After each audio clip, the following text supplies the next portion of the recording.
as Nevada considers legalizing magic mushrooms, there's probably a lot of us who don't have experiences with any psychedelics. So, what's the hubbub? Well, the expansive minds over at Area 15 are bringing comedian slash psychonaut Shane Moss to Las Vegas. Shane has created an immersive performance called A Better Trip, which is enjoying an extended residency starting April 23rd.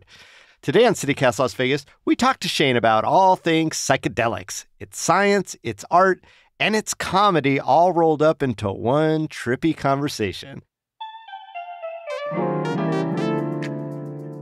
It's Monday, April 10th. I'm David Figler, and here's what Las Vegas is talking about.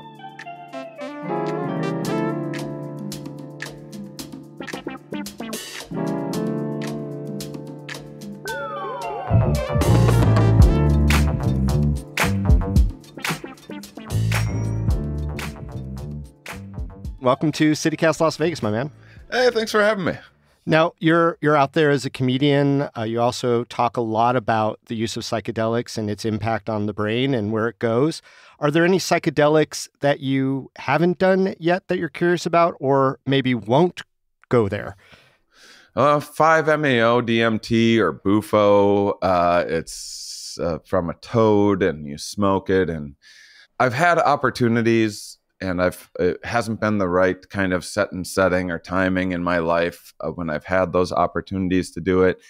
DMT is the craziest experience that I've ever had, and I'll share DMT experiences on. I do a lot of science-themed shows, and I have a psychedelic-themed show that I'm bringing to Vegas. And so when I do psychedelic-themed shows and I talk about DMT, people will be like, "Have you done 5-MeO DMT?"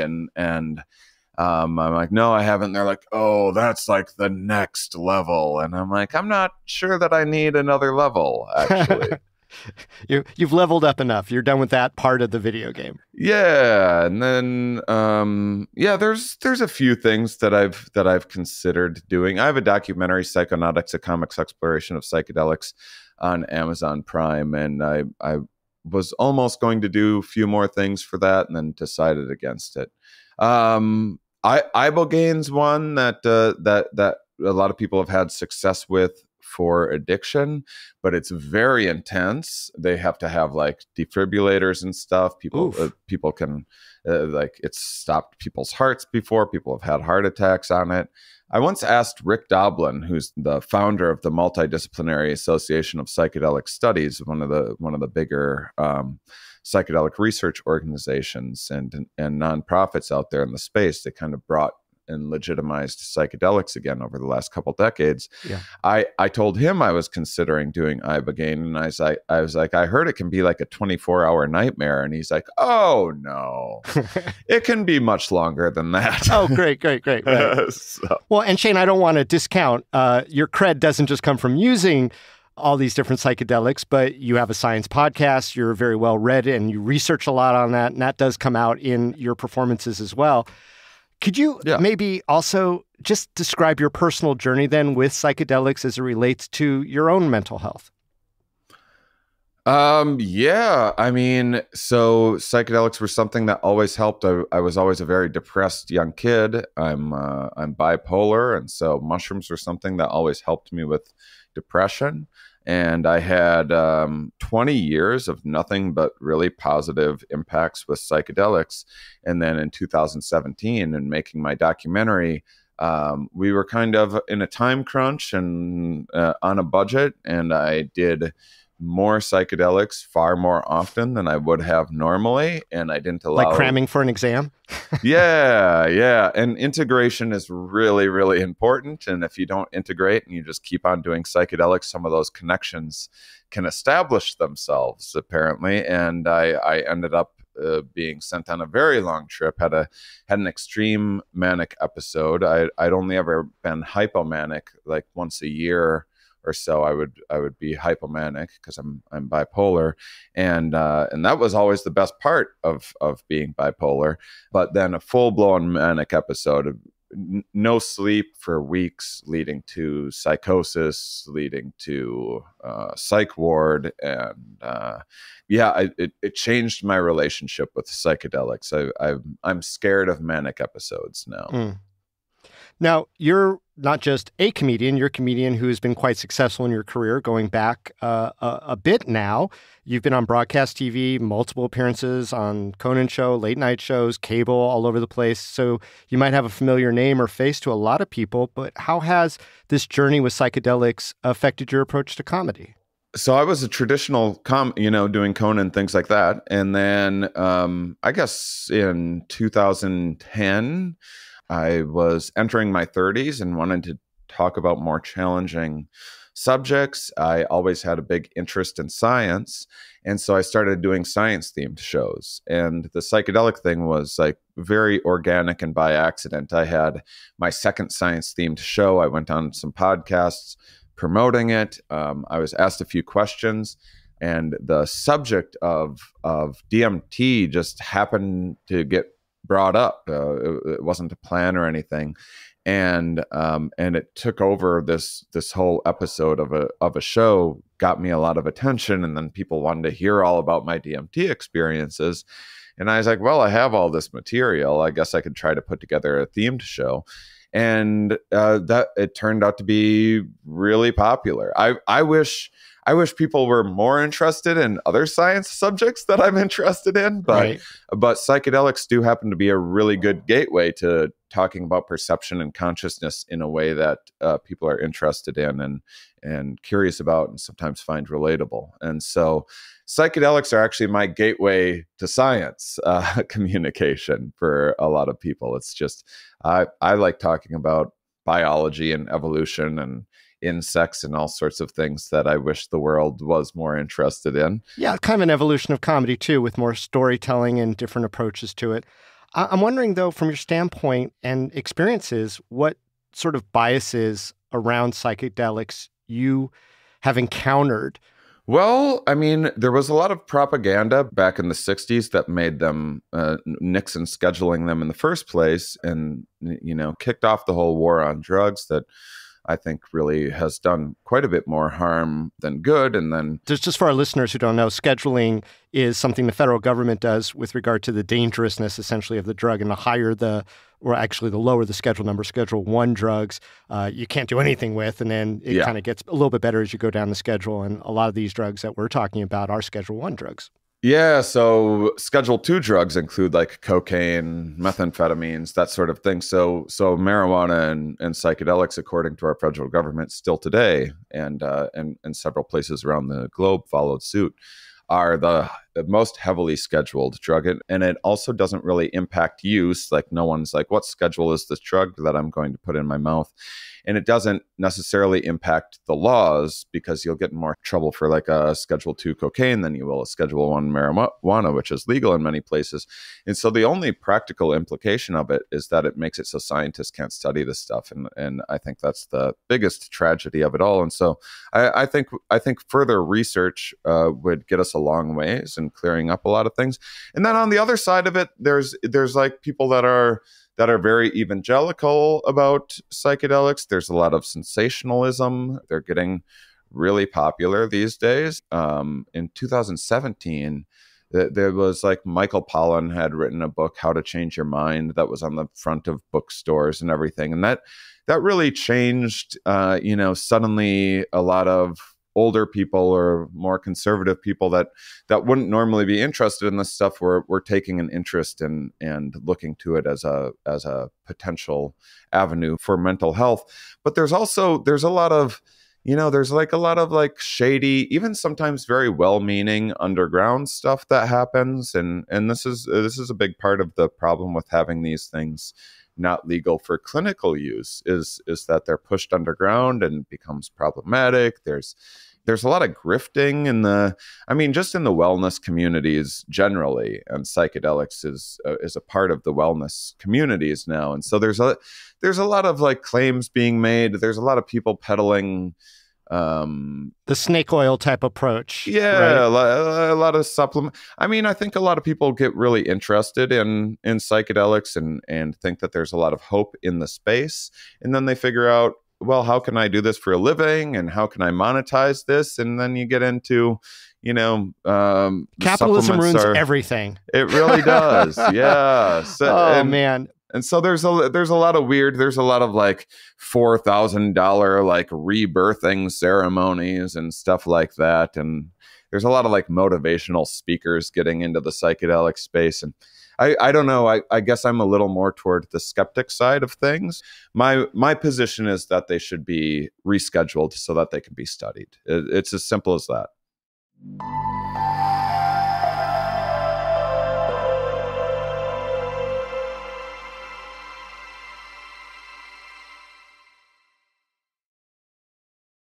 Now, you also mentioned that you have had terrible experiences with some psychedelics sometimes.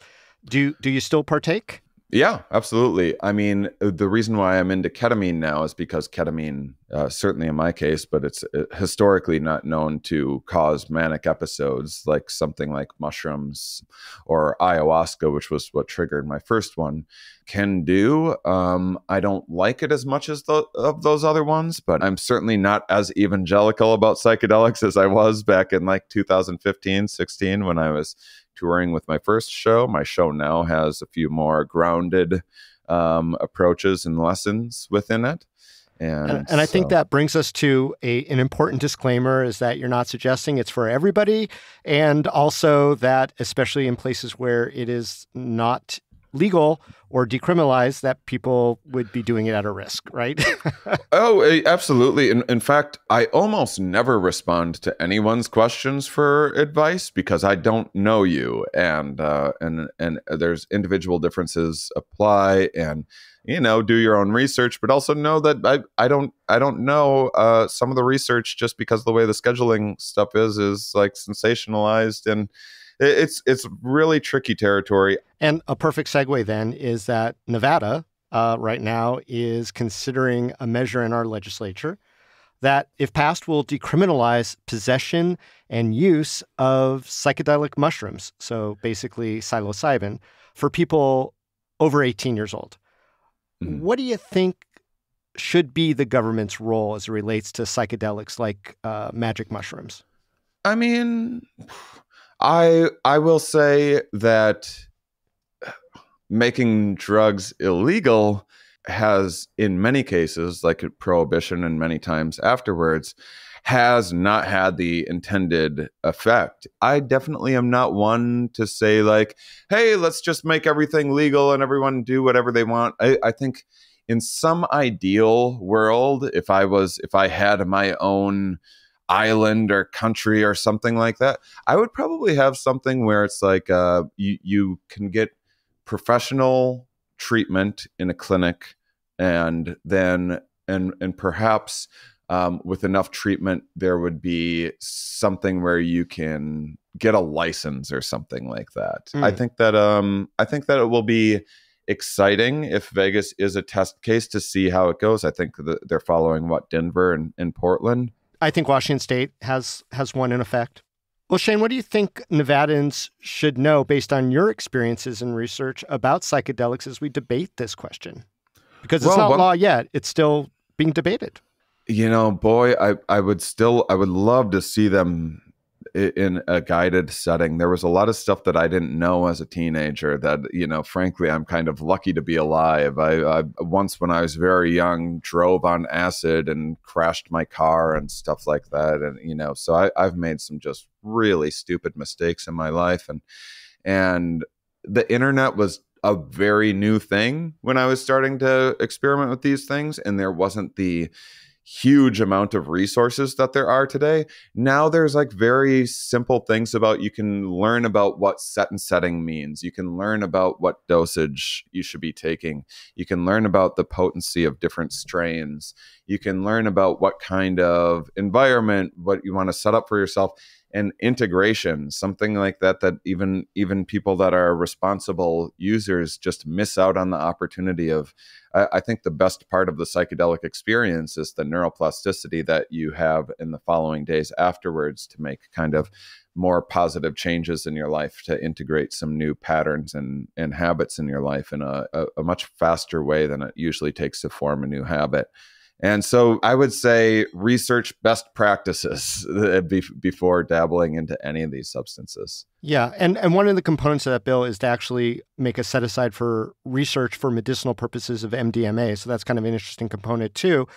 But I want to also maybe push back a little bit Sure. in that we do have legalized weed very prevalent in our community now. There are a lot of drugs and drug talk about the negative impact of it. Are we becoming too drugged out as a society right now? Are we going maybe too far the other way with the pendulum?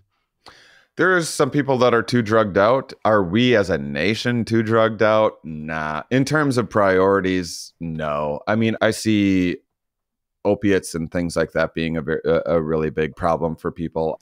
I don't think a couple states decriminalizing psilocybin is like some slippery slope necessarily. I just think that there will be negatives that come along with it, that will be new challenges that will also have to, in hopefully a democratic way, vote to figure out how to resolve as a society. I want to note you're pretty well known for a prior show called A Good Trip, and this one's called A Better Trip. So yeah. How is Better Trip different from Good Trip?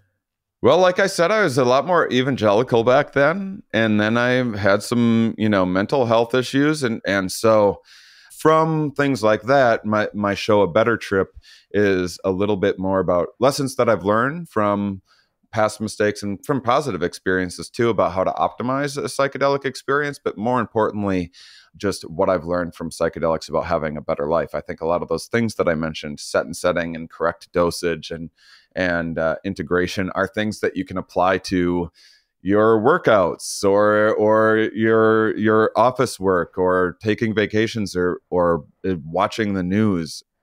Mindfulness is something that helps in a lot of different facets of life, not just when you're meditating. And I would think of psychedelics as like a meditative aid in that way. So that's what this Better Trip is about. And really, actually, kind of the thesis that I open and close the show with is really that existence itself is really crazier and trippier than any trip that you could ever have. And so I open the show with talking about, the Big Bang and the 13.7 billion years of life and 4.6 billion years of life on this planet, that everything that happened for us to be here.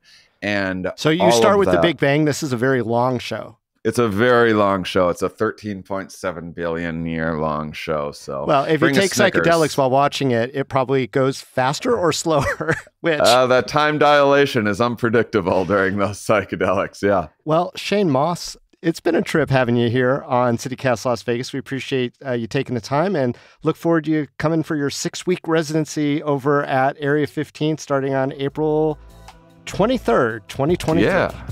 Yeah. Thanks so much.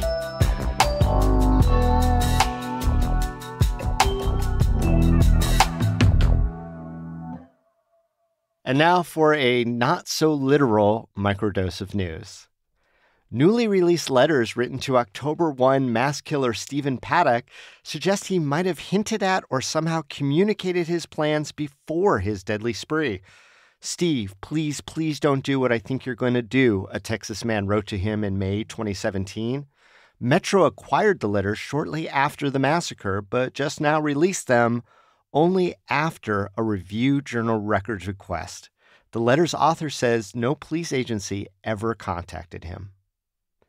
And a lot of Las Vegans wonder why municipal officials don't turn empty motels into homeless housing.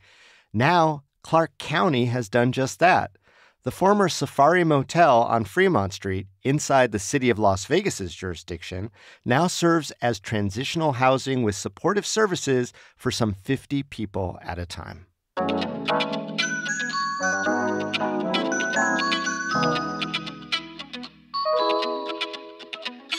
That's all for today here on CityCast Las Vegas.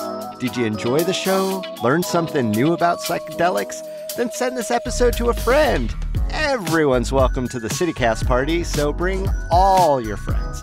Then rate the show, leave us a review, and subscribe to our amazing morning newsletter. We'll be back tomorrow morning with more news from around the city. Take care.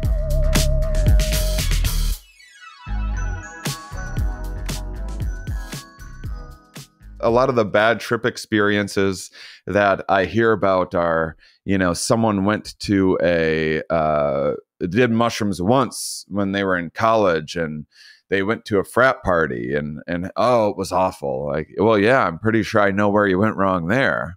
Frat parties are awful. They are an awful time. Mushrooms tried to show you that. You blamed the mushrooms for your negative experience. So there's a lot of fun playing with the common things that I've heard from people and questions that I get from people. And might I add that there's a video jockey, Michael Strauss, who's been making installations for domes and events and projector art for 20 years. And he is live improvising and adding images to all of my materials so that you can kind of see what my trips are actually like.